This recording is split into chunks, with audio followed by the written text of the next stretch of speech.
Klik tombol berikut untuk mendapatkan update ilmu yang insya Allah bermanfaat.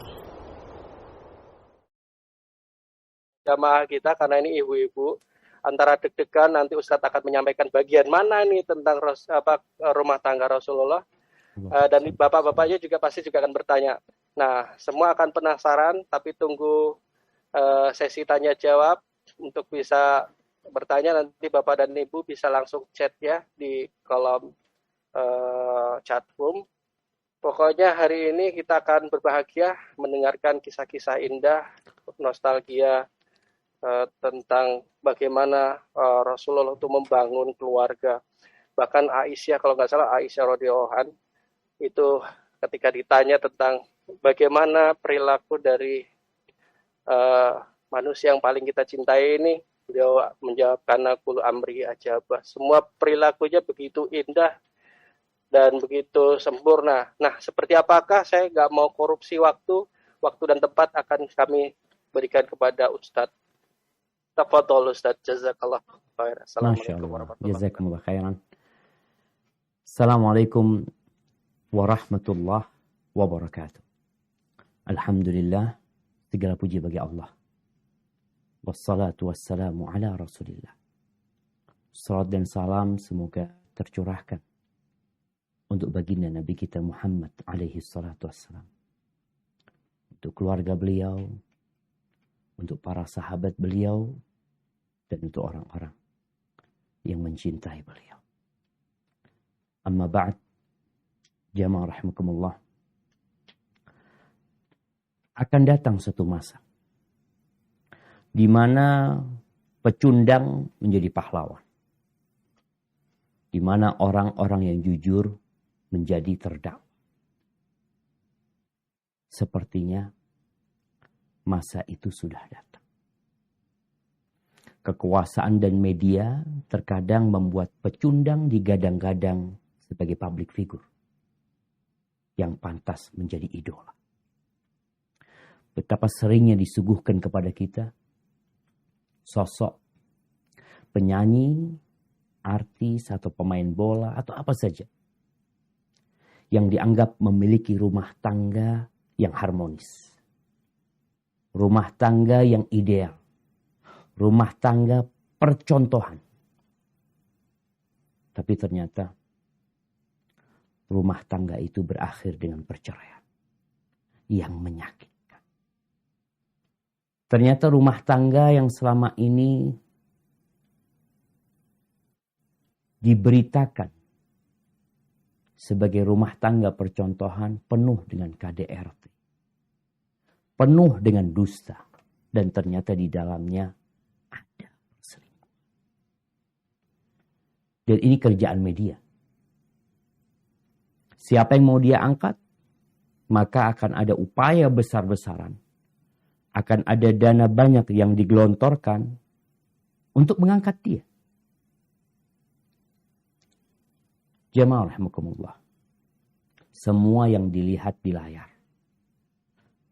dan semua yang didengar oleh telinga dari berita-berita yang ada tidak harus dipercaya. Sepandai-pandainya menyimpan bangkai, suatu saat baunya akan tercium. Serapih apapun bangkai dibungkus, tetap saja bau busuknya akan menyebar kemana-mana. Begitupun kebohongan dan kecurangan, meski disembunyikan dalam kehidupan orang-orang yang dianggap public figure, suatu saat akan terbuka. Orang yang paling tahu dengan diri kita adalah kita sendiri. Dan tentunya Allah Azza wa Jalla Sang Pencipta. Kemudian orang-orang yang hidup bersama kita. Siapa? Pasangan hidup kita. Siapa lagi? Pembantu kita. Siapa lagi? Supir. Yang punya supir.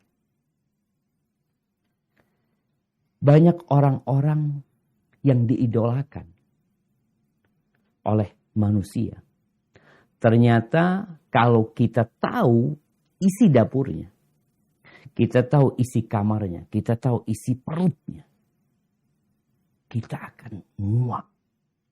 Dan mungkin kita akan muntah. Ahibati fillah. Ana sering dapat cerita dari pembantu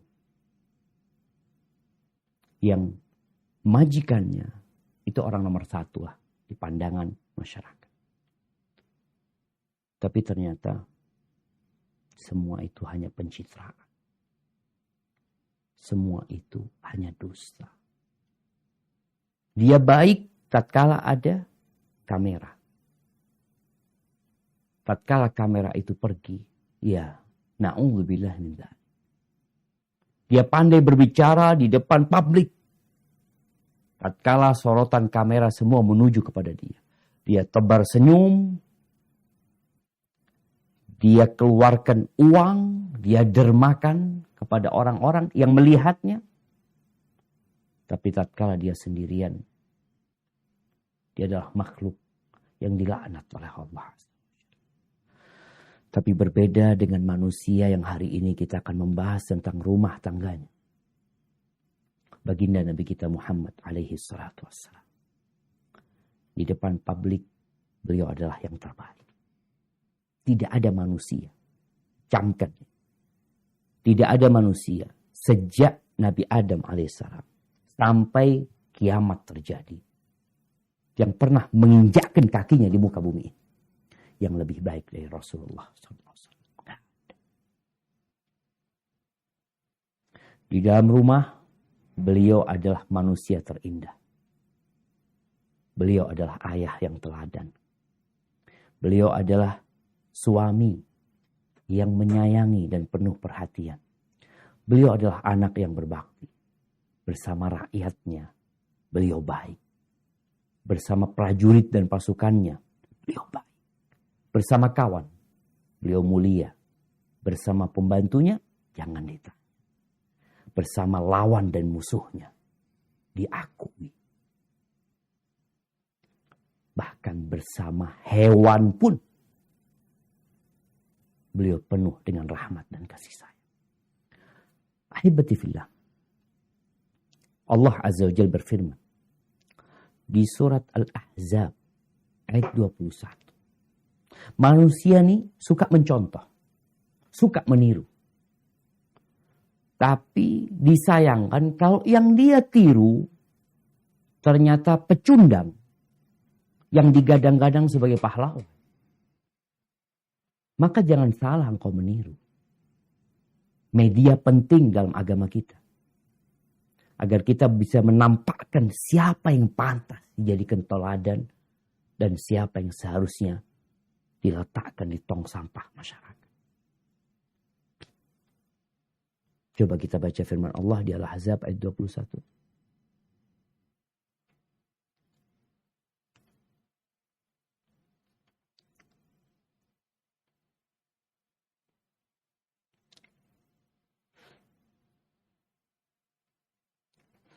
نعم تفضل.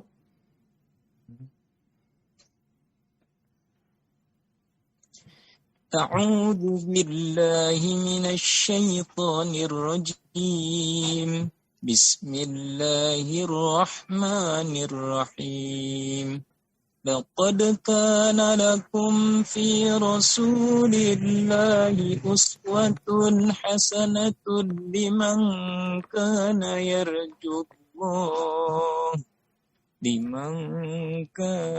يرجو الله واليوم.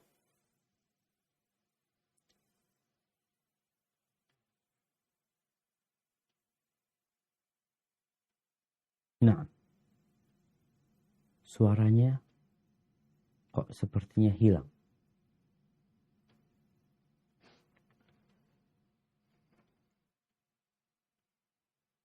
Nah, Bang Andi.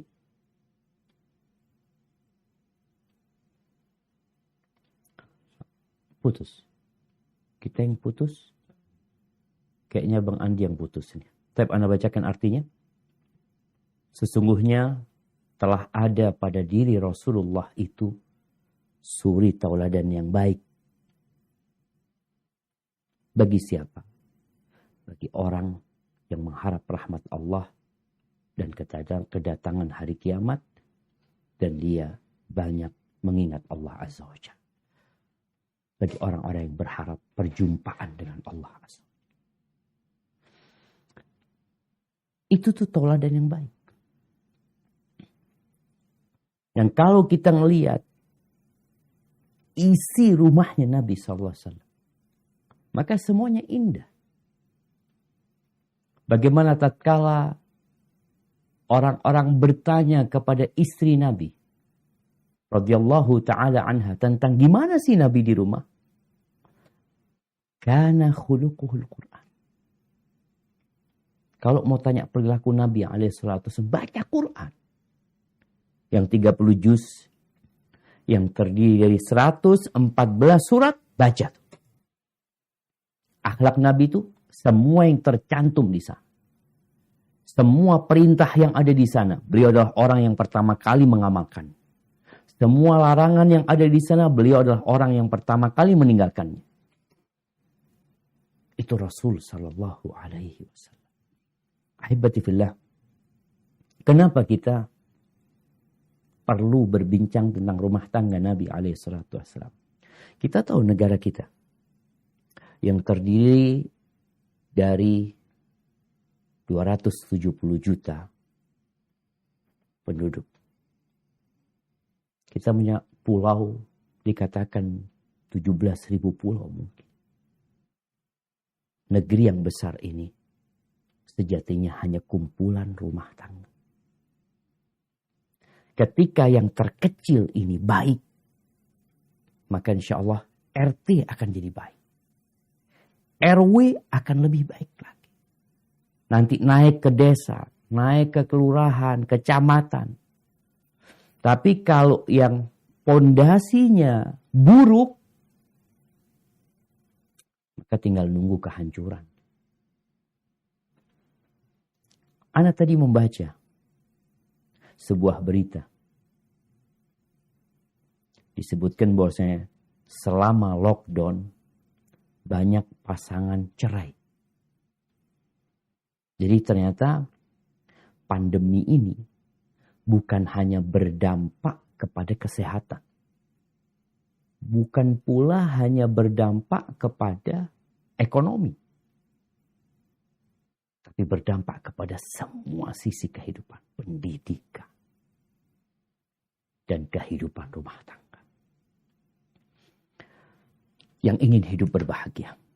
Di dunia dan di akhirat. Yang ingin rumah tangganya menjadi baiti jannati. Rumahku surgaku. Maka contohlah Rasulullah SAW. Beliau alaihissalatu wassalam mengatakan khairukum li ahli wa ana khairukum li ahli. Orang yang terbaik di antara kalian adalah yang paling baik sama keluarganya. Yang paling baik sama istri-istrinya. Dan aku adalah orang yang paling baik sama keluarga. Buktikan. Bagaimana orang-orang musyrikin. Orang-orang orientalis. Yang ingin mencari-cari kesalahan. Kekurangan. Di diri Nabi alaihi salatu wassalam sejatinya mereka akan kembali kebingungan. Ternyata sosok manusia ini memang manusia pilihan Allah Azza wa Jalla. Akhirnya mereka mengada-ngada agar orang itu meninggalkan Islam. Agar orang itu membenci Rasulullah sallallahu alaihi wasallam. Tapi bagaimana mereka hendak menutupi cahaya rembulan? Bagaimana mereka hendak menutupi cahaya mentari?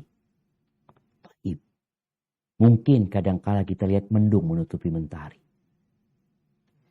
Tapi tatkala dia pergi, manusia akan kembali melihat mentari itu menerangi dunia ini. Ahibati fillah. Bagaimana beliau di rumahnya? Ini pembahasan seharusnya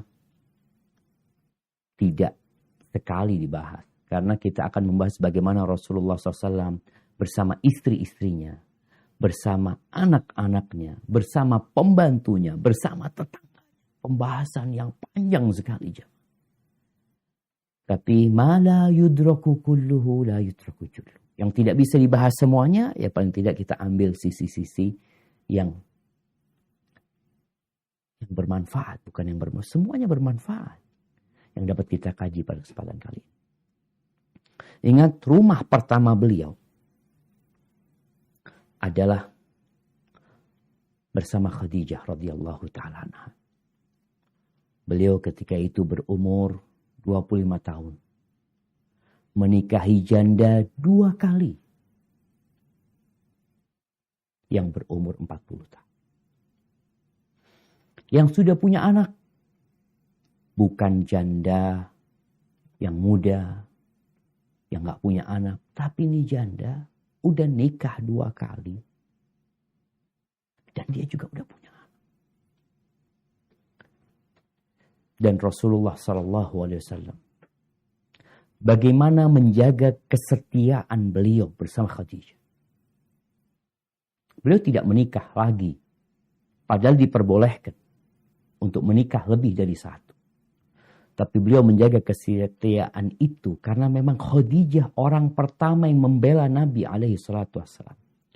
Orang yang totalitas membantu Rasul SAW dengan segala yang dia miliki. Jiwa, raga, dan harta. Baca bagaimana Khadijah mengorbankan segala yang dia miliki. Bagaimana dia tatkala Rasul SAW turun dari Gua Hira. Ini Khadijah kaya raya. Dia yang punya uang. Tapi dia memposisikan Nabi SAW sebagai pemimpin di rumahnya. Ini bagi para wanita. Jangan karena engkau berduit, lalu engkau merasa pantas untuk memimpin suami. Tidak.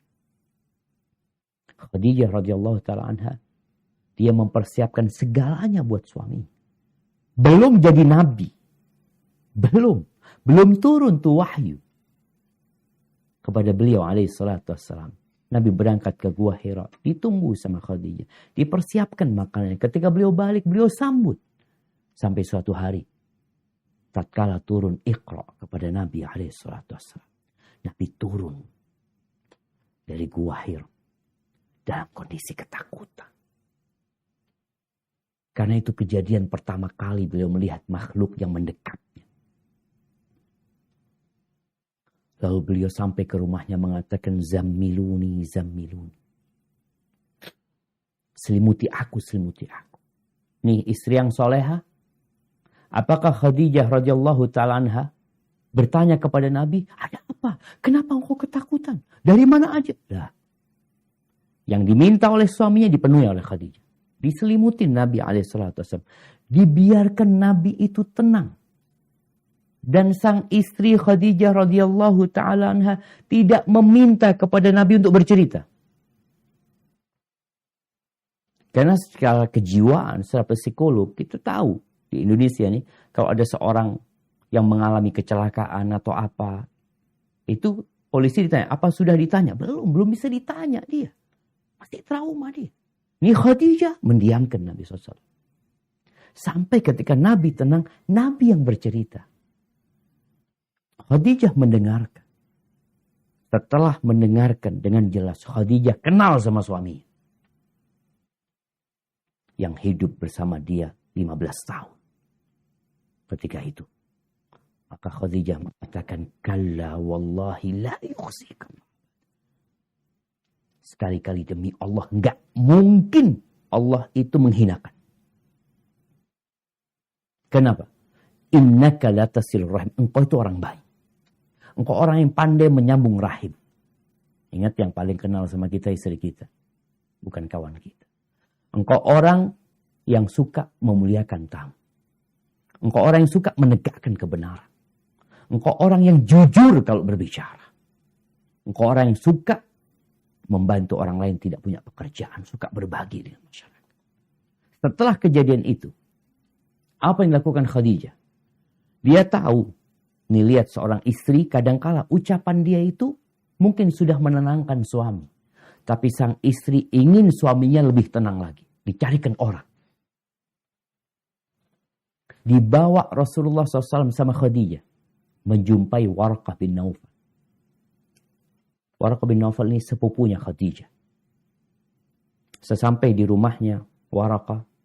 Ini para wanita. Apakah Khadijah mengatakan kepada suaminya, pemimpin dia, nahkoda dia, komandan dia, mengatakan kepada suaminya, ayo kamu ceritakan kepada Waraqah. Lah.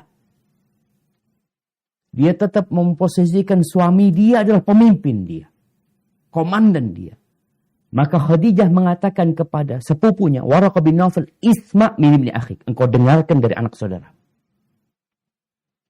Bukan dia menyuruh suaminya bercerita, tapi dia memerintahkan kepada anak pamannya untuk mendengar. Istri yang memuliakan suaminya. Dan bagaimana Rasul SAW menjaga apa yang dilakukan oleh Khadijah. Sehingga beliau tidak menikah lagi. Padahal sekali lagi boleh beliau menikahkan. Sampai ketika Khadijah meninggal dunia, beliau tidak melupakan kebaikan Khadijah radhiyallahu. Padahal beliau sudah diganti 9 wanita. 9 istri Nabi SAW. Apakah tergantikan Khadijah?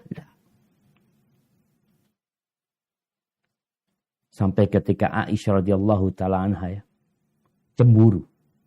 Karena Nabi SAW seringkali kalau beliau nyembelih kambing, beliau bagikan ke kawan-kawannya Khadijah. Aisyah sampai mengatakan, Khadijah lagi, udah mati. Kata Aisyah, aku itu gak pernah ngelihat Khadijah dalam hidupku. Cuma yang jelas aku tahu ajuz. Makanya kata Aisyah, ajuz. Kok ingat dari perempuan yang sudah tua renta itu? Hamra asyidqain, yang dia ketua pipinya kemerah-merahan. Dan Allah sudah kasih ganti yang lebih baik dari dia. Itu marah Nabi SAW. La wallahi, demi Allah, aku tidak ganti yang lebih baik dari dia. Nah, engkau tahu, ketika orang-orang mendustakan aku, dia yang percaya sama aku. Dia memberikan segalanya untuk dakwah ini. Dan aku dapat anak dari dia, Nabi ceritakan. Maka nggak ada yang Allah kasih ganti lebih baik dari dia. Bayangkan jemaah, 1 tidak digantikan dengan 9 wanita. Itulah wanita-wanita yang soleh. Ahibati fillah. Kembali ke cerita bagaimana Nabi SAW di rumahnya. Setelah di kota Madinah, beliau punya 9 rumah. Mungkinkah 9 rumah ini, Nabi hanya baik di 1 rumah, di 2 rumah, di 3 rumah, 9 rumah semuanya mengancungkan 2 jempol buat Nabi SAW. Semua istri-istri merasakan keindahan dan kebaikan Rasulullah SAW. Aisyah radhiyallahu ta'ala anha mengatakan ketika ditanya apa yang dikerjakan Nabi SAW di rumahnya, beliau mengatakan kana basyaran minal basyar. Beliau itu manusia seperti manusia lainnya. Kenapa Aisyah mengatakan itu? Aisyah ingin menekankan bahwa apa yang dikerjakan Nabi SAW sama dengan orang lain. Dan Nabi bisa dicontoh. Tolong digarisbawain lagi nih. Karena sebagian orang, sebagian wanita, sebagian laki-laki mengatakan, itu kan Nabi SAW. Itu kan Nabi SAW. Betul itu Nabi SAW. Tapi Allah mengutus Nabi dari manusia. Bukan dari malaikat. Sehingga manusia yang lainnya ketika diperintahkan untuk mencontoh Nabi, seharusnya dia mampu. Karena Nabi memang sebagai contoh. Kalau ternyata Nabi nggak bisa dicontoh, terus buat apa kita bicara tentang Nabi SAW? Aisyah radhiyallahu ta'ala menekankan, kana basyaran minal basyar. Ingat, beliau manusia, seperti manusia lainnya. Kalian bisa mencontohnya. Yafli saubahu.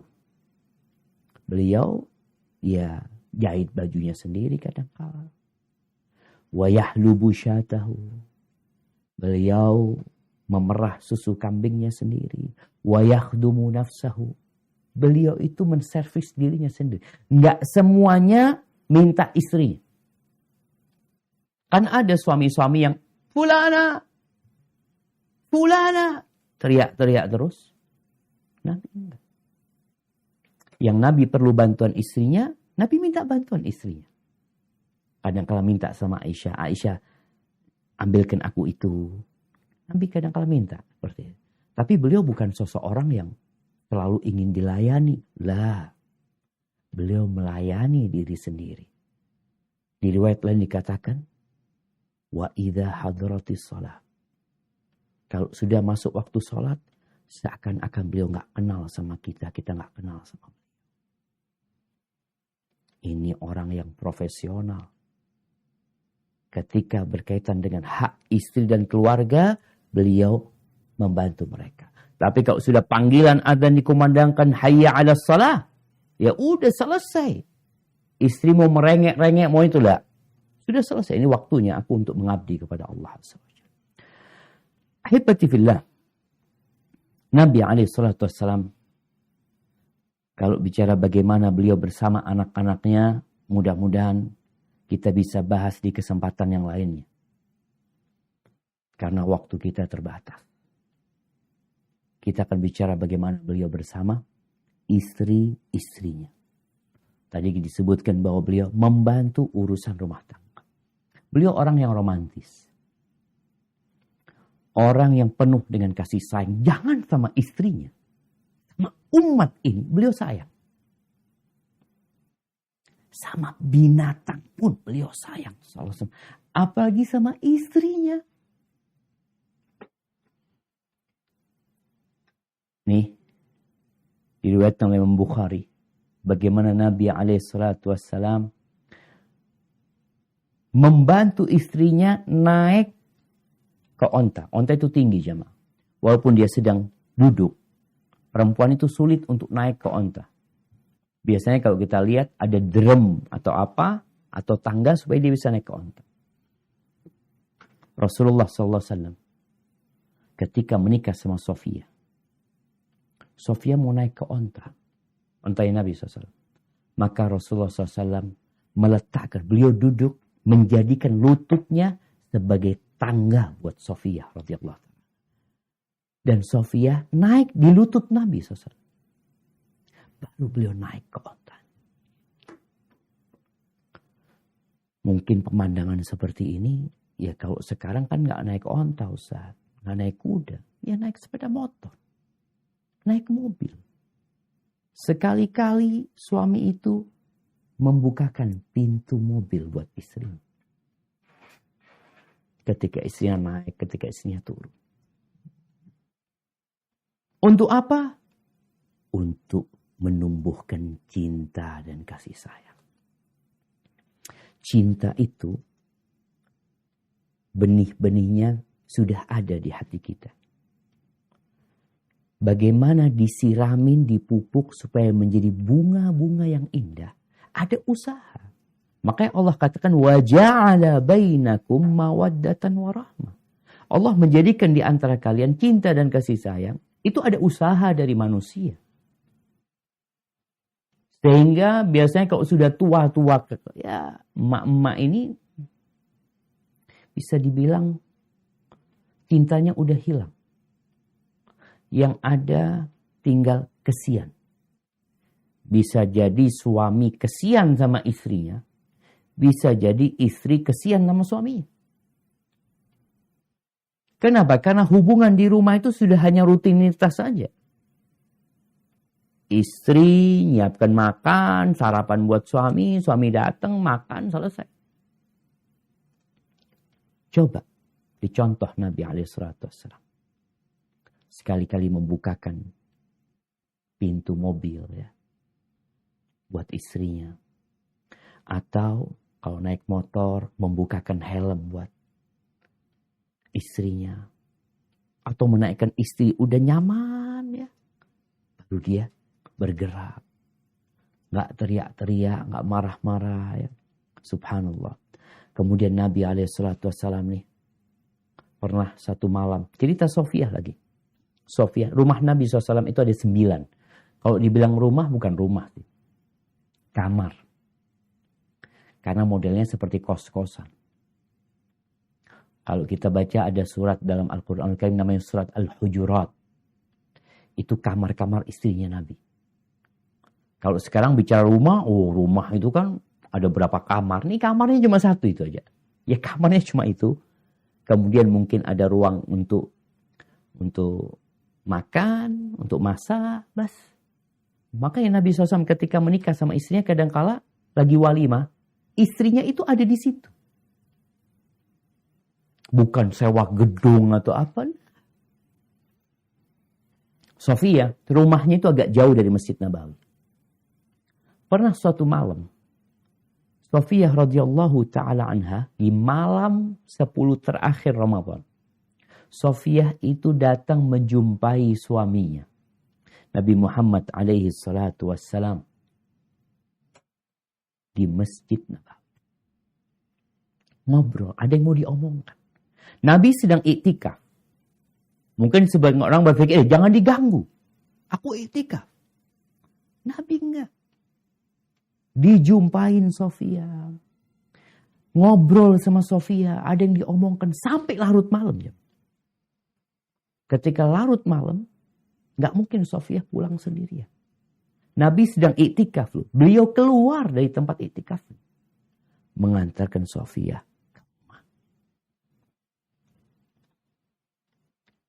Ini kepedulian Nabi dan perhatiannya sama istri. Kita sering dengar cerita Nabi sama Aisyah sama semua istri. Bagaimana Nabi SAW ketika pulang dari masjid. Habis Isya. Ketika itu beliau bermalam di rumahnya Maimunah bintul Harith. Maimunah ini bibinya Abdullah bin Abbas. Apa kata Abdullah bin Abbas? Nabi SAW ketika itu pulang dari masjid sampai rumah. Ngobrol sama istrinya. Ngobrol sama istrinya sesaat. Setelah itu beliau tidur. Ini suami yang peduli sama istrinya. Oke, engkau capek. Engkau lelah bekerja seharian. Banyak urusan umat yang dipikirkan. Nabi SAW. Panglima perang. Yang diurusin oleh beliau itu bukan hanya istri-istrinya. Rakyat, umatnya. Namun tatkala beliau masuk ke rumah, beliau menanggalkan semua bintang atau apa seragamnya ditanggalkan semua. Beliau menjadi seorang suami. Tadi bantu urusan rumah, mau tidur malam masih ngobrol sama istrinya, mendengarkan curhatan istrinya sallallahu alaihi wasallam. Kemudian bicara makan. Gimana sih Nabi SAW kalau makan? Aisyah radhiyallahu ta'ala anha mengatakan, kuntu ashrab wa ana haid. Suatu saat, kayaknya lagi makan nih. Aku sedang minum. Aku minum dalam kondisi aku sedang datang bulan. Aisyah menjelaskan hal ini agar mereka faham. Bahwa keromantisan Nabi SAW bukan kalau ada perlunya aja sama istrinya. Tapi beliau dalam kondisi istrinya haid, beliau tetap memperlakukan istrinya dengan mulia. Minum Aisyah, kemudian aku berikan gelas itu kepada Nabi SAW. Fayadha'u fahu ala mawdi'i fiyah. Nabi SAW meletakkan mulutnya itu di tempat Aisyah meletakkan mulutnya. Jadi kalau di sebelah sini, itu Nabi SAW minum dari tempatnya Aisyah minum. Radhiyallahu ta'ala anha. Tidak dikatakan, bekasnya orang. Makanya di rumah itu, rumah orang kaya ini kadang-kala terlalu banyak gelas. Terlalu banyak piring. Nabi SAW makan sepiring berdua. Bersama istrinya. Ya kalau bicara piring mungkin piring besar seperti nampan. Sallallahu alaihi wasallam. Makan di sana. Gelas Nabi SAW bukan banyak gelasnya, dicuci, ini, itu. Nah, itu gelas Nabi SAW. Beliau minum dari tempat Aisyah. Jadi kadangkala keromantisan itu harus dipaksain. Kalau bicara orang kaya, kadangkala mejanya itu besar. Jadi makannya berjauhan. Sang ibu di sini, sang bapak di sana, anak-anaknya di kanan kiri. Sekali-kali makan di bawah. Beli nasi yang pakai. Bukan beli, ya bikin nasi yang pakai nampan namanya. Betul. Piring besar tuh. Makan bersama, kepalanya beradu tuh anak-anak semuanya. Sama bapaknya, sama emaknya. Dan seperti itu Nabi alaihi salatu wassalam. Kemudian kata Aisyah radhiyallahu ta'ala anha. Wa ata'arraqul araq. Wa ana haid. Dan aku menggigit daging yang di tulang ya. Digigit tuh daging dalam kondisi aku sedang datang bulan. Kemudian daging itu aku berikan kepada Nabi SAW. Biasanya kan orang-orang mengatakan, suami dulu. Istri terakhir. Ini enggak. Urusan yang seperti itu, Aisyah duluan yang makan. Setelah digigit sama Aisyah, aku berikan kepada Nabi SAW. Fayadha'u fahu ala mawdi'i. Beliau meletakkan mulutnya di tempat mulutku menggigit itu daging. Sallallahu alaihi wasallam. Dalam kondisi Aisyah sedang haid. Dan Rasul sallallahu alaihi wasallam mengatakan dalam sebuah hadis yang diriwayatkan Imam Ahmad. Beliau mengatakan, ajibtu min qada'illahi azza wa jalla lil mu'min. Aku itu takjub dengan takdir Allah yang Allah tentukan buat orang yang beriman. In asabahu khairun hamida rabbah wa syakar. Kalau dia dapat kebaikan, dia memuji Allah, dia bersyukur kepada Allah. Wa in asabahu musibatun. Kalau dia kena musibah, hamida rabbah, dia tetap memuji Allah, wa sabar, dan dia bersabar. Al-mu'min yu'jaru fi kulli syai'. Kata Nabi SAW, orang beriman itu dikasih pahala dalam semua hal. Dalam segala sesuatu. Hatta fil luqmah yarfa'uha ila fimra'ati. Sampai suapan yang dia angkat ke mulut istrinya. Bayangin. Bahasanya Nabi SAW. Jadi seorang suami itu ambil menyuapi ke istrinya. Itu dapat pahala. Jadi seorang mukmin romantis dalam rumah tangganya itu bukan pencitraan. Bukan berharap pujian. Bukan karena ada kamera. Tapi karena berharap pahala dari Allah. Dan Nabi sabar menghadapi istri-istrinya. Bahkan beliau membuat sebuah pedoman. Beliau mengatakan, sallallahu alaihi wasallam, la yafraq mu'minun mu'minah. Tidak boleh seorang laki-laki beriman, seorang suami yang beriman membenci istrinya yang beriman. Kenapa? In kariha minha khuluqan, radhiya minha akhar. Kalau ada perilaku istrinya yang tidak dia sukai, istrinya ini bukan bidadari. Kalau ada perilaku istrinya yang tidak dia sukai, radhiya minha akhar. Bukankah ada yang lain yang dia sukai? Maka agar rumah tangga itu bisa awet, hendaklah kita melihat kepada kelebihan pasangan kita, bukan kepada kekurangan. Oleh karena itu Rasulullah SAW sabar. Kadang-kala istrinya itu dikasih tahu sama Nabi SAW, istrinya bantah. Itu terjadi. Sampai Umar bin Khattab radhiyallahu ta'ala anhu. Pernah suatu hari dia ngomong sama istrinya, kok istrinya ini kayak ngasih masukan yang berbeda dengan ucapan Umar bin Khattab radhiyallahu ta'ala anhu. Marah Umar kepada istrinya. Apa kata istrinya? Oh, marah sama aku. Fawallahi inna azwajan Nabi sallallahu alaihi wasallam la yuraji'nahu. Oh, tahu Nabi sallallahu alaihi wasallam. Istri-istrinya Kadang-kala tidak berbicara sama Nabi SAW sampai malam. Dan Nabi sabar. Kalau kita bicara, itu kan nggak boleh Ustaz. Betul. Umar bin Khattab akhirnya ketika mendengar itu, dia langsung meninggalkan rumahnya.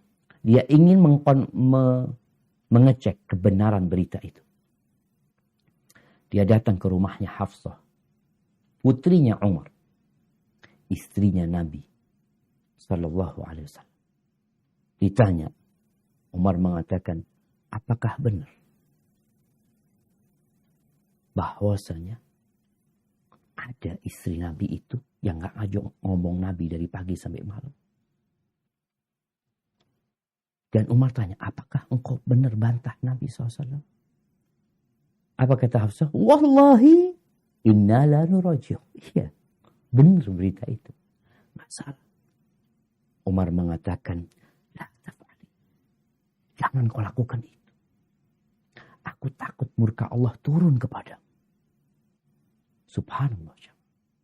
Artinya sikap itu nggak boleh. Artinya istri melakukan itu. Ketika Anda menyampaikan ini jangan difahami, oh berarti boleh Anda membantah suami Anda. Bukan.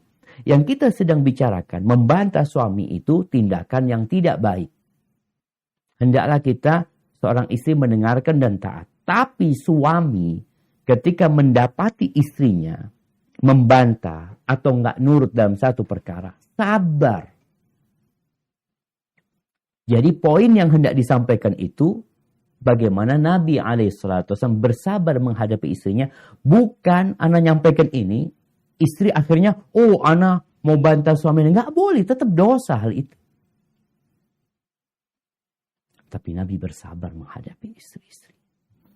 Nabi memberikan hiburan kepada mereka, memanjakan istri-istrinya. Karena jangan dipikir nih, yang butuh hiburan itu cuma suami. Suami berpikir, anak kerja, pagi berangkat, sore pulang. Emangnya istrimu gak bekerja? Kalau suami itu kerjanya, ada jamnya.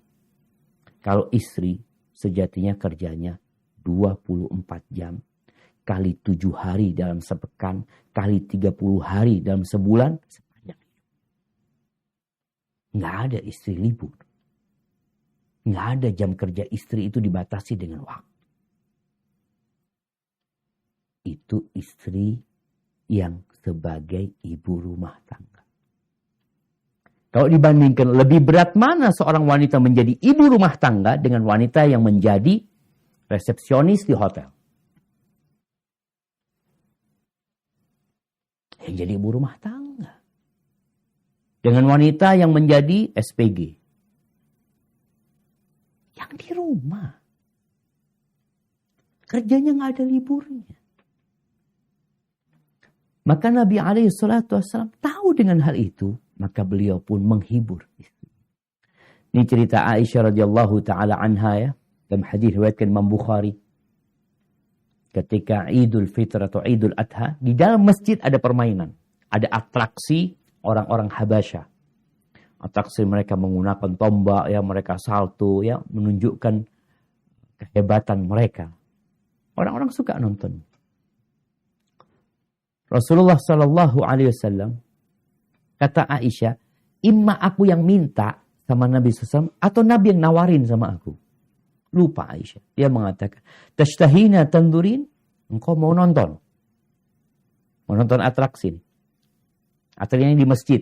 Rumahnya Nabi kan nempel sama masjid. Jadi tinggal buka pintu udah kelihatan. Nabi bertanya kepada Aisyah, engkau mau nonton?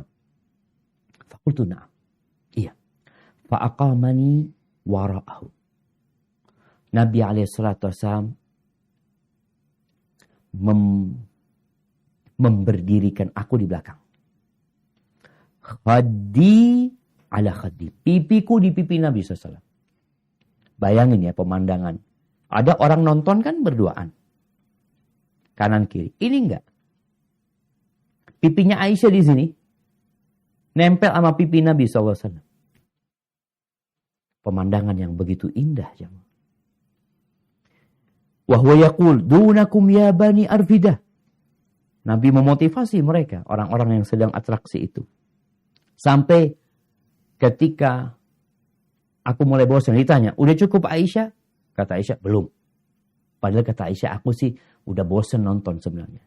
Cuma aku ingin berdekatan dengan Nabi SAW. Supaya berita itu, ya istri-istri kan kadang kalah. Seperti itu. Sampai terakhir, ditanya Nabi, hasbuki, cukup udah? Cukup ya Rasulullah. Fadhabi, udah engkau pergi. Suruh pergi oleh Nabi SAW. Bagaimana Nabi SAW kadang kala lomba lari sama Aisyah. Tapi ingat, tetap istrinya dihormatin, dihargain. Tidak diumbar untuk dinikmatin oleh orang-orang. Enggak. Jadi suami harus pintar-pintar. Ini kejadian di malam hari. Ketika Nabi dalam perjalanan bersama pasukan perang. Nabi beliau mengatakan kepada pasukannya, taqaddamu, kalian jalan dulu. Nabi di belakang sama Aisyah. Di tengah malam itu Nabi berlari sama Aisyah. Di perjalanan itu. Dan Nabi menang. Hanya sekedar menghibur istri. Afwan, Nabi kalah. Pertama itu Nabi kalah SAW. Beberapa waktu kemudian, kata Aisyah, ketika sudah mulai isi badanku, Nabi ngomong lagi. Rasulullah SAW. Yuk kita lari lagi. Iya. Lari lagi Nabi SAW menang. Maka Nabi SAW mengatakan kepada Aisyah, hadihi bitilik. Satu-satu ya. Dulu aku kalah, sekarang menang. Jadi satu-satu. Alaihi salatu wassalam. Beliau orang yang humoris. Ya. Nabi alaihi salatu wassalam. Aisyah radhiyallahu ta'ala anha. Ketika ditanya, Nabi itu kalau di rumahnya gimana sih? Banyak pertanyaan itu. Bukan hanya dari satu orang. Maka Aisyah radhiyallahu ta'ala anha membeberkan kisah yang berbeda-beda. Beliau mengatakan alaihi salatu wassalam, kana aliyanan nas. Beliau orang yang paling lembut. Wa akraman nas, orang yang paling dermawan. Ada suami-suami yang pelit, yang bakhil sama istrinya. Nabi alaihi salatu wassalam lembut, gak kasar sama istrinya. Beliau dermawan. Kana rajulan min rijalikum. Ingat beliau seperti laki-laki di antara kalian. Illa annahu kana dhahakan bassaman. Tapi beliau adalah orang yang mudah tersenyum, mudah tertawa. Ini disebutkan dalam Musnad Ishaq bin Rahuya.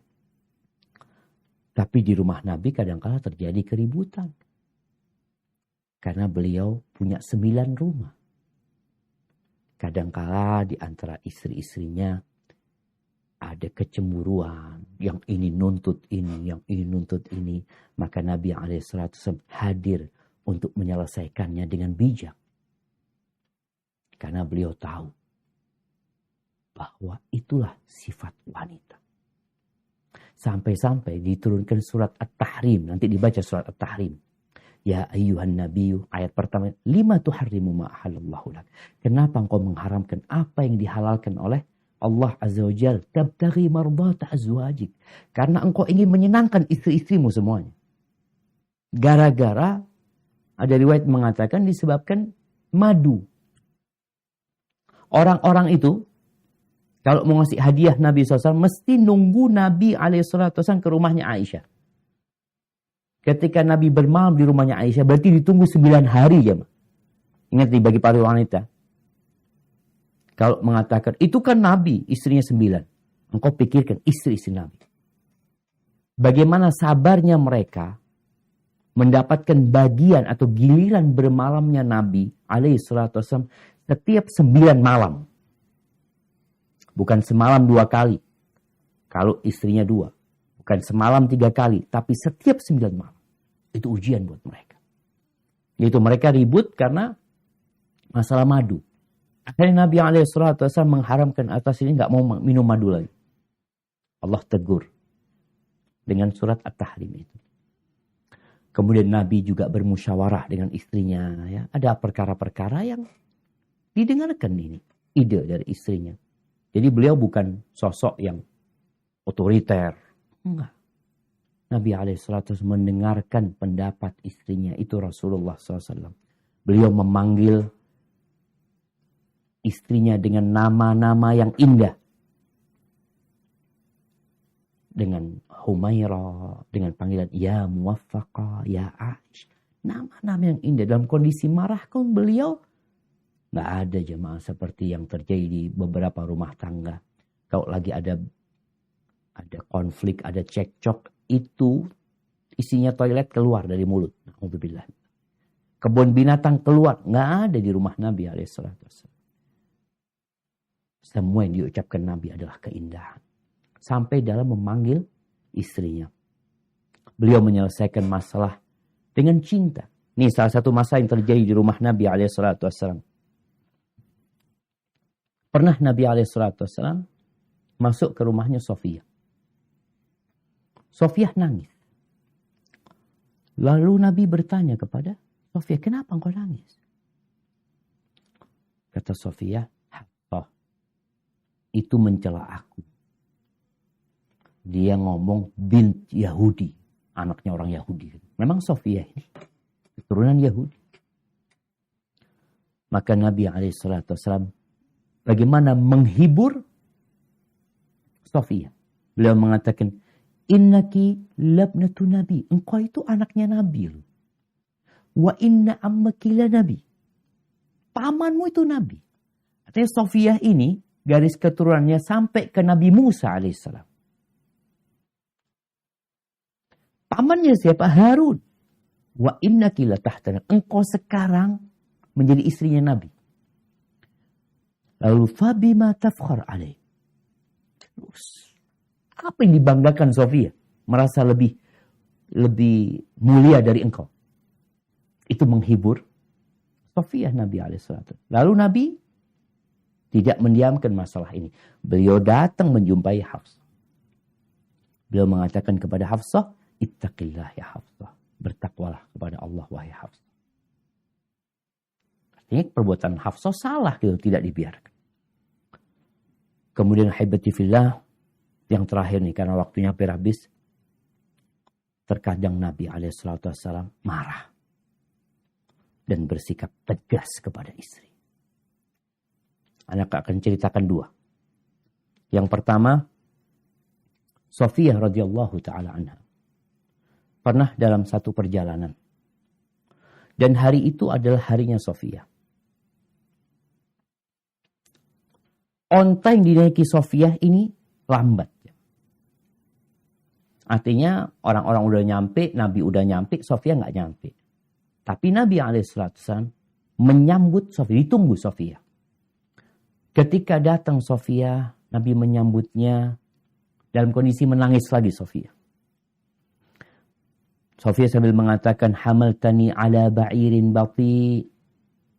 Ya Rasulullah, engkau kasih kendaraan kepada aku yang lamban sekali. Nabi alaihissalam mengusap kedua air mata Sofia dengan tangannya. Beliau minta maaf, beliau berusaha meminta kepada Sofia untuk diam, untuk tenang, ya, berhenti menangis. Tapi tetap nangis Sofia. Tatkala itu Nabi marah. Maka Nabi meninggalkan Sofia. Ya udah ditinggal. Karena ini juga suami ya. Para istri juga harus tahu. Kadangkala suami ketika meninggalkan istri yang sedang ribut mungkin, yang sedang merasa dizalimi sama suami, dan suami sudah minta maaf, istri tetap, solusinya ditinggal. Itu istri. Jangan tetap di sana. Nggak selesai masalahnya. Dan istri juga harus tahu. Kondisi Nabi SAW ada banyak yang diurusin gitu. Dan Nabi sudah minta maaf. Nabi sudah berusaha mendiamkan Sofia. Diusap air matanya dengan kedua tangan yang mulia. Alaihissalam. Akhirnya ditinggal sama Nabi SAW Sofia. Tahu Sofia salah. Suami sudah berusaha memanjakan dia. Tapi dia malah yang, ya ada istilah orang dikasih hati. Minta rempelak. Akhirnya Sofia tahu dia salah. Kemudian dia datang kepada Aisyah. Dia minta tolong kepada Aisyah agar Nabi memaafkan dia. Nabi itu tiap sore keliling ke rumah semua istrinya. Satu persatu. Untuk menanyakan gimana kondisinya. Nabi sasar biasanya belum melakukan itu. Ketika sampai rumahnya Aisyah, dilihat Aisyah dengan berias, ya, dengan aroma wangi dia. Maka Rasul SAW mengatakan, ada apa Aisyah? Bukan waktumu ini. Kata Aisyah mengatakan, dzalika fadlullah yu'tihi man yasha. Itu keutamaan Allah yang Allah berikan kepada siapa yang Allah kehendaki. Jadi Sofia malam hari itu dihadiahkan kepada Aisyah radhiyallahu anha. Dengan catatan Aisyah membuat Nabi SAW ridha. Maksudnya memaafkan Sofia. Akhirnya Nabi memaafkan Sofia. Lalu Nabi SAW tahu dengan kondisi Sofia yang tadi ontanya lamban, ya. Nabi datang ke rumahnya Zainab. Mengatakan kepada Zainab, wahai Zainab, ini Sofia ontanya nggak bisa jalan cepat. Kalau engkau berikan ontamu kepada Sofia, dipinjamkan kepada Sofia. Zainab marah. Dia mengatakan, atakmadu ila ba'iri fatu'tiyahul yahudiyah. Engkau mau mengambil ontaku, engkau berikan kepada orang Yahudi. Itu Nabi marah. Ditinggal sama Nabi SAW, Zainab. Diboikot Zainab ini 3 bulan. Sampai akhirnya diceritakan Zainab ini sudah merasa kayaknya udah mau diceraikan sama Nabi SAW, ya. Sampai ranjangnya, kasurnya itu udah digulung sama Zainab. Zainab ini orang yang ahli ibadah sebenarnya. Tapi Nabi ingin memberikan pelajaran. Dan ini pelajaran buat semua wanita sebenarnya. Untuk berhati-hati berbicara. Setelah 3 bulan Nabi datang menjumpai Zainab. Dalam kondisi Zainab itu sudah putus asa. Dan Nabi memaafkan Zainab. Tapi terkadang mereka diboikot. Ditinggal. Kemudian yang terakhir. Tolong dibuka surat Al-Ahzab ayat 28-29. Nabi SAW pernah memboikot semua istrinya. Bukan cuma Zainab. Semua istrinya. Yang 9 itu diboikot. Kenapa? Karena mereka minta tambahan nafkah. Mereka mau hidup bukan dengan kebutuhan tapi dengan gaya hidup. Mungkin orang-orang yang berduit. Maka Nabi SAW sebulan penuh meninggalkan semua istrinya. Beliau tidur di satu rumah kecil yang ada di kebun. Setelah sebulan penuh, turun firman Allah di surat Al-Ahzab, ayat 28-29. Silakan dibaca.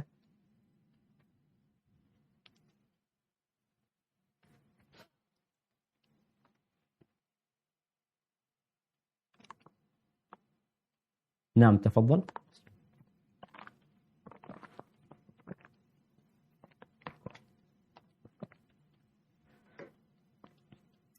Nah, ada yang mau baca di sana? Saya aja Ustaz. Tafadhal. Bismillahirrahmanirrahim.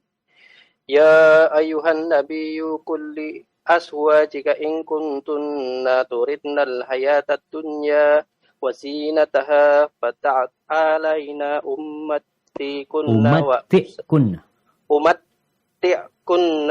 usarrih kunna sarahan jamila. Lanjut. Wa in kuntunna turidna Allah wa rasulahu wa daral akhirata fa inna Allah a'adda lil muhsinati minkunna ajran azima. Artinya? Bismillahirrahmanirrahim. Wahai Nabi, katakanlah kepada istri-istrimu, jika kamu menginginkan kehidupan di dunia dan perhiasannya, maka kemarilah agar kuberikan kepadamu mut'ah dan aku ceraikan kamu dengan cara yang baik. Dan jika kamu menginginkan Allah dan Rasul-Nya dan negeri akhirat, maka sesungguhnya Allah menyediakan pahala yang besar bagi siapa yang berbuat baik di antara kamu. Barakallahu fiik. Satu persatu istri Nabi dipanggil. Mulai Aisyah. Kalau engkau menginginkan perhiasan dunia, kemewahan dunia, maka aku akan kasih mut'ah. Mut'ah itu seperti pesangon, dikasih uang. Lalu aku akan ceraikan engkau dengan cara yang baik. Kenapa? Karena visi dan misinya udah berbeda. Ambisinya udah dunia. Maka Nabi berbicara, ya udah kita pisah. Nggak bisa dilanjutkan. Artinya perceraian itu kadang-kadang solusi terbaik. Maka Nabi memberikan pelajaran kepada istrinya. Yang pertama sebulan diboikot, setelah itu kasih pilihan. Tapi kalau kalian inginkan Allah, Rasulnya, kehidupan akhirat, ya kita lanjutkan kehidupan ini. Allah memberikan pahala yang besar buat orang-orang yang berbuat baik di antara kalian. Akhirnya semua istrinya memilih Rasulullah SAW dan tidak lagi menuntut tambahan nafkah, menuntut yang macam-macam kepada Nabi alaihi salatu wassalam. Hadza wallahu alam bisawab. Dan sekali lagi mungkin kita akan berbincang pada kajian yang selanjutnya tentang bagaimana Nabi alaihi salatu wassalam bersama anak-anaknya. Itu yang bisa Anda sampaikan. Kurang lebihnya mohon maaf, Anda kembalikan ke moderator Bang Andi. Jazakumullah khair.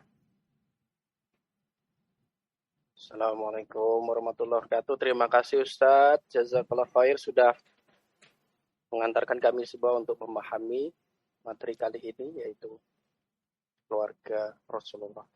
Nah, sudah banyak sekali yang bertanya. Kalau saya bacakan semua, kayaknya waktunya juga tidak cukup. Mungkin ada lebih dari 10 pertanyaan nih Ustadz. Kita akan pilih-pilih. Yang direct message juga banyak sekali. Tapi sebelum saya bacakan, kita menginginkan dari Bapak dan Ibu, sekalian jamaah, ada yang mau bertanya langsung, khusus untuk yang ikhwan, dipersilakan do open mic dan juga open camera. Tapi kalau yang ahwat, silakan ketik di kolom chat. Baik, ada? Ada? Bila tidak ada, saya akan bacakan. Ini pertanyaan cukup panjang. Itu ada 6 orang yang raise hand itu, Bang Andi. Oke. Yang ibu-ibu nggak apa-apa, mungkin suara nggak apa-apa. Yang ibu-ibu nggak apa-apa ya. Nggak apa-apa. Oke. Nah. Pertama dari Bu Selfie ya, yang pertama ini. Silakan Ibu Selfie, saya akan unmute. Oke. Silakan. Bismillah. Assalamualaikum Ustadz. Waalaikumsalam warahmatullahi wabarakatuh. Iya, Afan izin bertanya nih Ustadz, masalah ini apa ada cara untuk memuaskan istri ketika sedang haid Ustadz? Dan jika maksudnya sudah hilaf gitu Ustadz, cara bertaubatnya bagaimana dan harus membayar kafarat kah? Itu yang pertama. Yang kedua boleh Ustadz? Nah. Kan selama menikah saya maksudnya mempelajari adab-adab istri dan hak-hak suami gitu. Tapi yang saya pelajari itu kayaknya tidak bisa diaplikasikan kepada suami gitu, karena suami masih awam gitu Ustaz. Yang berkata lemah lembut itu menurut dia sepertinya membosankan gitu Ustaz. Gimana? Jadi membosankan menurut dia, mungkin kayak kaku gitu Ustaz. Kalau saya berkata lemah lembut, terlalu nurut gitu tuh Ustaz. Tapi kalau saya sekarang udah kayak mulai agak-agak masa bodoh, terus agak-agak ceplos-ceplos gitu Ustaz. Dia malah kayak kayak senang gitu Ustaz. Siap. Masya Allah. Gimana itu Ustaz? Maksudnya sayanya jadi ingat itu suamimu surgamu dan nerakamu gitu. Jadi saya takut gitu Ustaz, takut apa saya yang kebawa ke dia gitu. Itu aja sih Ustaz. Siap. Masya Allah. Barakallahu fiik Ustaz. Assalamualaikum warahmatullahi wabarakatuh. Naam. Ahibati fillah. Berkaitan dengan bagaimana memuaskan istri atau suami dalam kondisi istri sedang datang bulan. Kita tahu Allah Azza wa Jalla mengatakan ketika orang-orang bertanya, yas'alunaka 'anil mahid. Orang-orang bertanya tentang haid itu gimana? Qul huwa adan. Allah mengatakan, katakan haid itu adalah sesuatu penyakit atau sesuatu yang mengganggu. Fa'tazilun nisa'a fil mahid. Maka tinggalkan perempuan-perempuan ketika dia sedang datang bulan. Jadi nggak boleh menghubungi istri ketika dia sedang datang bulan. Maksudnya di tempat bikin anak itu. Rasul Shallallahu Alaihi Wasallam ketika beliau sedang punya hajat kepada istrinya, kepada Aisyah sedang datang bulan, maka Nabi menyuruh Aisyah untuk pakai sarungnya. Maka boleh menikmatin yang selain di tempat bikin anak. Silahkan.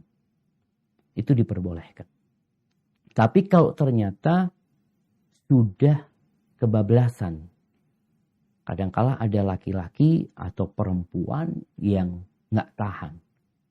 Sehingga dalam kondisi datang bulan, dia mendatangi istrinya. Allah Azza wa Jalla mengatakan, وَلَا تَقْرَبُهُنَّ حَتَّى يَطْهُرْنَ. Jangan mendekati mereka sampai mereka mandi. Sampai mereka suci dan mandi. فَإِذَا تَطَهَّرْنَ فَأْتُوهُنَّ مِنْ حَيْثُ أَمَرَكُمُ اللَّهُ. Tapi kalau mereka sudah suci dan sudah mandi, silahkan didatangi dari semua arah yang Allah perbolehkan.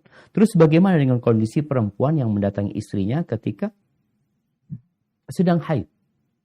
Maka dia bayar kafar. Dosa yang dia lakukan. Kafaratnya itu bisa setengah dinar atau seperempat dinar. Setengah dinar itu berarti setengah dari 4,25 gram emas. Atau seperempat. Dia sedekahkan. Ini yang disebutkan dalam beberapa hadis Nabi SAW berkaitan dengan kafaratnya. Baik, kalau yang kedua tadi, bagaimana dengan suami? Jadi memang ada suami yang tipikalnya, dia nggak suka sama perempuan yang diem, yang lembut. Dia mau dapat istri yang nganggap suaminya kawan gitu loh, mungkin seperti itu, yang ceplas-ceplos. Dia lebih suka dengan seperti itu. Jadi nggak ada masalah selama tidak melewati batas. Jadi kadangkala istri juga harus berhati-hati. Jangan sampai karena suami memberikan kesempatan kepada dia untuk ceplas-ceplos, akhirnya dia melewati batas. Bisa jadi tadi disebutkan suami bosan. Dia ingin kondisi rumah yang agak berbeda. Mungkin setelah berapa lama, nanti kembali lagi dengan kondisi yang dulu. Itu mungkin akan membuat suasana rumah lebih dinamis ya. Jadi melihat bagaimana kondisi suami. Kalau dikatakan tadi, innama huwa jannatuki au naruki.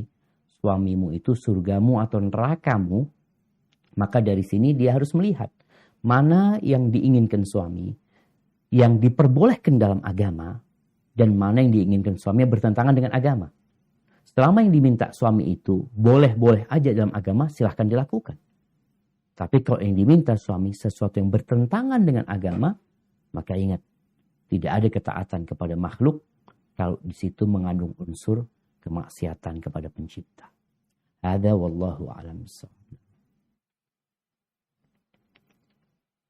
Baik, seperti itu ya Ibu Silvi. Terima kasih Ustaz sudah menjawab. Kali ini karena ini adalah direct message, jadi saya tidak bacakan dari siapa. Pertanyaannya adalah, apakah benar Ustaz kalau menikah itu idealnya suami lebih berilmu daripada istri agar bisa mengajari ilmu agama?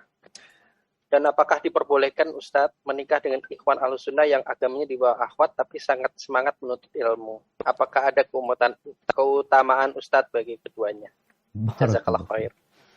Ya, ahibati fillah, kalau bicara yang ideal itu tentunya suami sebagai pemimpin, dia punya kriteria kepemimpinan tadi. Yang namanya pemimpin harus punya ilmu. Jadi paling tidak suami itu, ini yang minimal, kalau bicara minimal suami itu melaksanakan kewajiban meninggalkan yang haram. Dia tahu mana yang wajib, dia tahu mana yang haram, dia tinggalkan. Yang haram itu. Walaupun mungkin secara detail dia nggak paham. Tapi itu sudah modal utama. Tapi kalau suami ternyata alhamdulillah di samping dia orang yang bertakwa, tapi dia juga orang yang berilmu, dia hafal Quran, dia hafal hadis, dia lulusan pesantren, mamanya, maka itu lebih baik lagi. Tapi nggak semuanya dapat seperti itu. Terus gimana? Kalau ternyata akhwatnya lebih pintar, nggak masalah. Hanya saja lihat tipikal suaminya. Ada suami-suami yang tipikalnya nggak mau dikasih tahu. Tapi ada suami-suami yang memang tadi disebutkan, dia semangat belajar. Sampai ceritanya, anaknya Sa'id bin Musayyib, ini seorang tabi'in. Anak perempuannya itu Masya Allah, alimah. Sa'id bin Musayyib melihat salah satu muridnya ini, murid teladannya ini, Meninggal istrinya. Ditanya kau kemana? Ceritanya, singkat cerita dikatakan nggak ada istri dia, meninggal dunia. Akhirnya Sa'id menikahkan dia dengan putrinya. Yang putrinya Masya Allah. Ketika sudah menikah, ya namanya menantu, tetap dia mau belajar sama mertuanya, sama gurunya. Sama istrinya dikatakan, udah kau nggak usah berangkat ke sana, aku ajarkan kepadamu ilmu bapakku. Itu berarti istrinya lebih alim daripada suami. Jadi nggak ada masalah. Cuma yang penting tadi, jangan sampai keilmuan itu tidak didukung dengan akhlak yang mulia. Karena bisa jadi istri merasa lebih pantas untuk memimpin. Enggak. Engkau tetap harus memposisikan dirimu sebagai anak buah. Siapa pemimpin? Suami. Hada wallahu a'lam bissawab.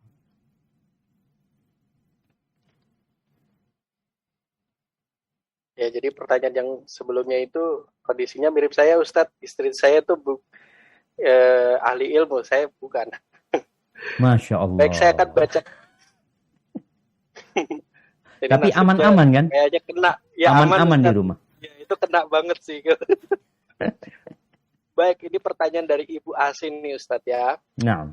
Ini berkaitan dengan wali nikah. Afwan, Ustadz ingin bertanya apakah benar syarat menjadi wali nikah adalah orang yang menjadi wali nikah itu bukan pelaku dosa besar. Bagaimana apabila seorang ayah dari mempelai ini adalah seorang pegawai bank konvensional? Wah, apakah ayah dari wanita tersebut berhak menjadi wali nikah putrinya? Waduh, ini pasti galau ya Ustadz. Nah, Ustadz. Iya jemaah, barakallahu fikum. Kalau bicara wali nikah, wallahu alam, kalau disebutkan tadi harus orang yang tidak melakukan dosa besar. Kalau saksi betul. Saksi itu harus orang yang adil. Saksi itu adalah orang yang bukan pelaku dosa besar. Orang baik-baik. Adapun wali nikah, selama dia nggak kafir, dia itu tetap bisa jadi wali. Memang yang nggak bisa jadi wali nikah adalah ketika orang tua kafir, maka digantikan dengan yang selanjutnya. Jadi insya Allah kalau dikatakan tadi mungkin orang tua ya masih bergelut di dunia riba, tapi dia seorang muslim. Dan kita tidak mengkafirkan pelaku dosa besar selama dia tidak menghalalkan dosa-dosa tersebut. Maka insya Allah yang ana ketahui tetap bisa menjadi wali untuk anaknya. Selama dia bukan orang kafir. Adapun saksi, memang saksi harus orang-orang yang adil ya. Orang-orang yang tidak pelaku dosa besar adalah orang-orang yang taat kepada Allah Azza wa Jalla. Hada wallahu a'lam bissawab. Baik, tadi pertanyaan sudah dijawab. Sekarang kita kembali lagi ke open mic. Jadi dari urutannya Ibu Kuina, silakan Bu Kuina, apakah ada yang ditanyakan? Ya, Assalamualaikum Ustaz. Waalaikumsalam warahmatullahi wabarakatuh. Barakallahu fiik. Naam, tafadhali.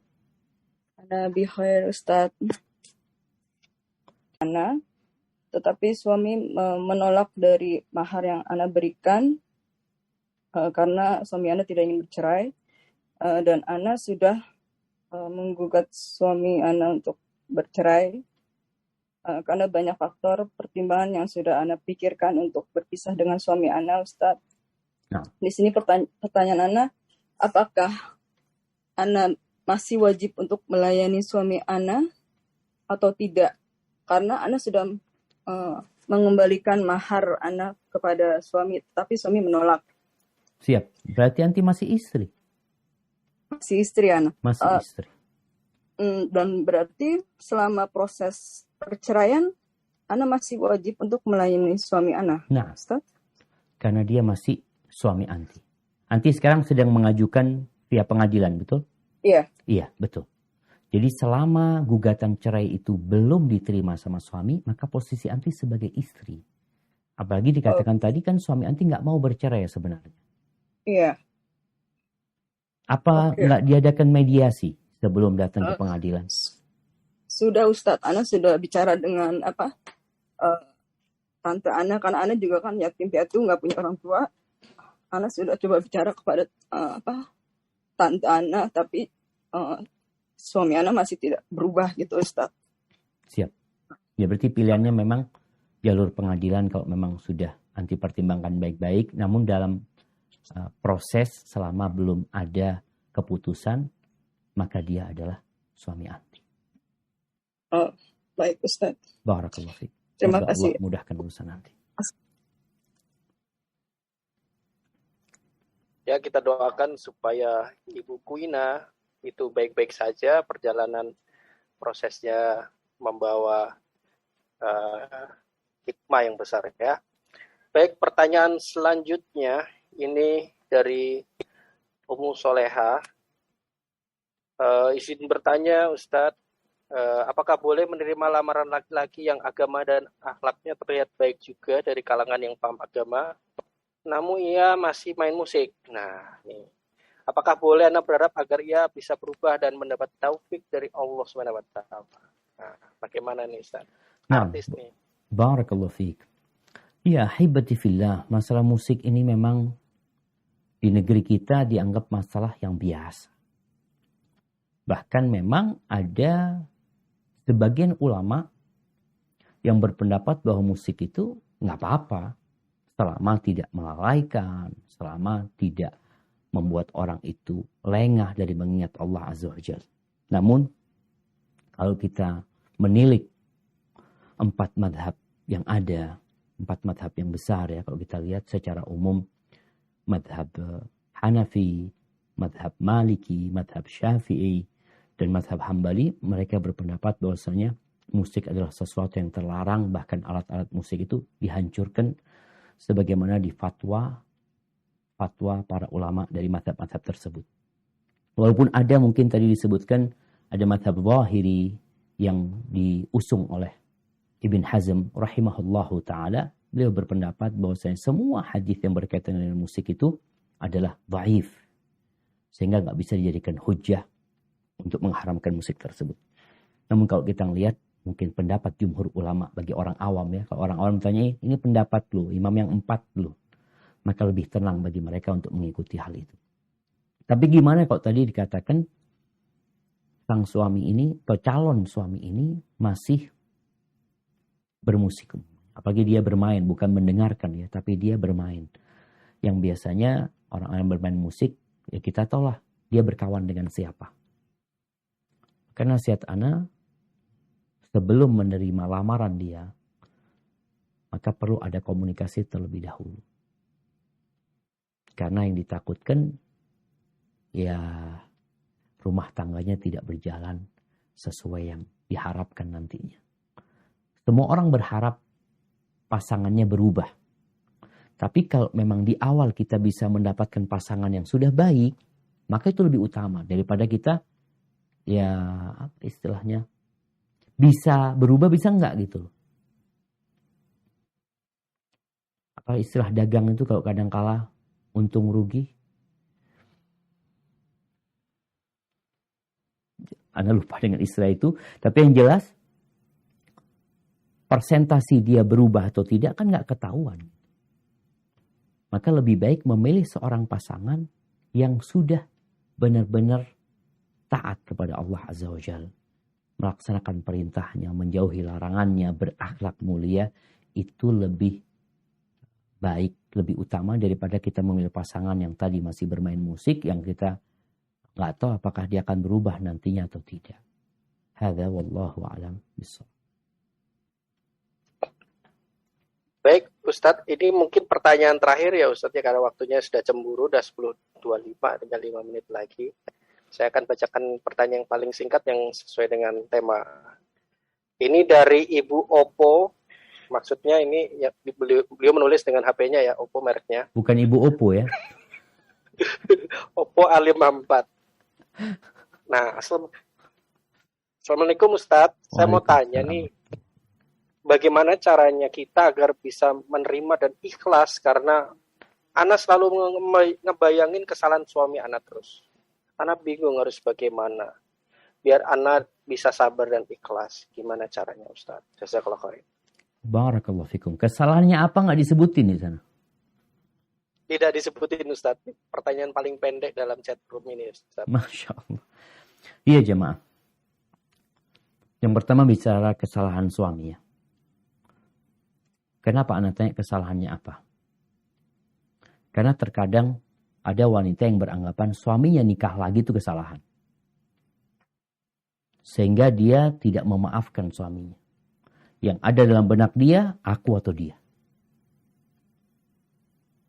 Dia bahkan ketika suaminya menceraikan tuh istri yang kedua, dia terus akan ingat dengan kesalahan itu. Padahal nggak salah gitu. Yang dilakukan suami bukan kesalahan kalau dikatakan suami nikah lagi. Dalam pandangan Allah Azza wa Jalla, Allah yang membolehkan. Fankihu ma tabalakum minan nisa matna wa thulatha wa ruba.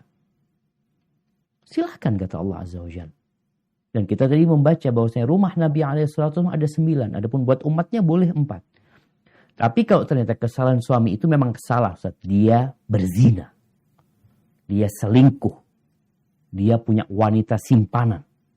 Dia nggak nikah sama perempuan itu. Dia kumpul kebo. Maka di sini benar yang dilakukan suami adalah kesalahan. Apa yang harus dilakukan istri ketika dia mengingat kesalahan terus kesalahan suaminya yang berzina ini? Yang pertama, engkau lihat apakah suamimu berubah dan bertobat kepada Allah Azza wa Jalla. Kalau ternyata dia bertobat dan berubah, ketahuilah ada orang-orang yang bertobat kepada Allah menjadi lebih baik daripada sebelum dia bertobat. Artinya, sebelum dia berbuat dosa, sekarang kondisinya bisa jadi lebih baik daripada sebelum dia berbuat dosa. Bagaimana cerita wanita Al-Ghamidiyah di masa Nabi SAW yang berzina, hamil dari zina, sampai terakhir dia dirajam.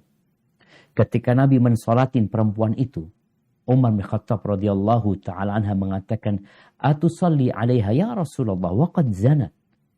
Engkau mensolatin dia, sedangkan dia sudah berzina. Bayangin, Umar masih mengingat kesalahan perempuan ini, dia berzina. Gimana engkau mensolatin dia? Umar lupa dengan taubat yang dilakukan perempuan ini. Maka Nabi mengingatkan kepada Umar bin Khattab radhiyallahu ta'ala anha, "Laqad tabat taubatan law qusimat ala 70 min ahli al-Madinah lawasi'atuhum." Umar, ini perempuan sudah taubat. Kalau taubatnya dia dibagikan kepada 70 penduduk Madinah yang melakukan dosa, itu 70 orang semuanya diampuni dosa. Bayangkan. Taubatnya cukup untuk mengampuni dosa 70 orang. Padahal sebelum dia melakukan zina, dia nggak kayak gitu. Maka bagi para istri, kalau memang suaminya bertobat, hendaklah berbaik sangka sama suami. Karena tadi wasiat Nabi SAW, lihat kepada kelebihannya, jangan lihat kepada kekurangannya. Namun, perempuan ini punya sifat mengingat kesalahan. Sampai kata Nabi SAW, kalau suamimu berbuat baik kepadamu 1 tahun, lalu engkau melihat kesalahan, tuh perempuan akan mengatakan, aku gak pernah melihat kebaikanmu sedikit. Padahal gara-gara 1 kesalahan. Maka nasihat anak, lihatlah kepada kelebihan suaminya. Kemudian apalagi kalau dia sudah bertobat. Soalnya kalau tidak, engkau tidak akan bisa melanjutkan perjalanan hidup ini dengan baik. Engkau akan selalu mengingat, mungkin juga akan membuatmu tidak melayani suami dengan baik. Padahal kita tahu, orang yang bertobat itu Allah akan membersihkan dia. Bahkan dikatakan oleh Nabi SAW, "At-ta'ib minadz dzambi kaman la dzamba lahu." Orang yang bertobat dari perbuatan dosa itu seperti orang yang gak punya dosa. Kalau memang suamimu bertobat. Tapi kalau gak bertobat suamimu, maka kenapa mempertahankan rumah tangga yang seperti itu? Yang mungkin akan anak-anak kesian ini itu. Kalau engkau kesian sama anak-anakmu, maka berpisah dengan suami pelaku dosa yang tidak bertobat menjadi solusi demi baiknya anak-anak kita. Hadza wallahu a'lam bishawab. Itu yang dapat Anda sampaikan. Kurang lebihnya mohon maaf. Ana kembalikan ke moderator. Jazakumullah khair. Baik, jazakallah khair Ustaz Syafiq Riza Baslama atas ilmunya hari ini. Ini adalah perjumpaan terakhir di hari ini. Moga-moga kita bisa bertemu kembali, berjumpa kembali di minggu depan dengan tema yang masih sama, yaitu tentang keluarga Rasulullah. Bagaimana meneladani keluarga Rasulullah. Nah, karena waktunya juga sudah cemburu, kita tutup bersama perjumpaan kita kali ini dengan Alhamdulillahirrabbilalamin. Dan juga doa penutup majelis ya, doa kafaratul majelis. Subhanakallahumma rabbana wa bihamdika asyhadu an la ilaha illa anta astaghfiruka wa atubu ilaik. Bapak dan Ibu sekalian, mohon maaf apabila ada pertanyaan yang belum terjawab. Kami harap bisa berjumpa di grup WhatsApp yang sudah kami share di chat room. Jangan putus semangat, terus berusaha memperbaiki diri. Moga-moga kita semua menjadi hamba yang diberkahi oleh Allah. Terima kasih buat Majelis Ta'lim An-Nur yang sudah memfasilitasi kali ini. Kami sampaikan kepada Bapak dan Ibu sekalian, karena Ibu Nur Asia Udo sedang melakukan perjalanan bersama Bapak Menteri ke Jogja, tidak bisa bergabung dengan kita semua, tapi insya Allah di waktu mungkin di minggu depan bisa bergabung dengan kita semua ya. Kita doakan kita semua sehat selalu. Dari saya terima kasih. Wabillahi taufiq wal hidayah. Wassalamualaikum warahmatullahi wabarakatuh.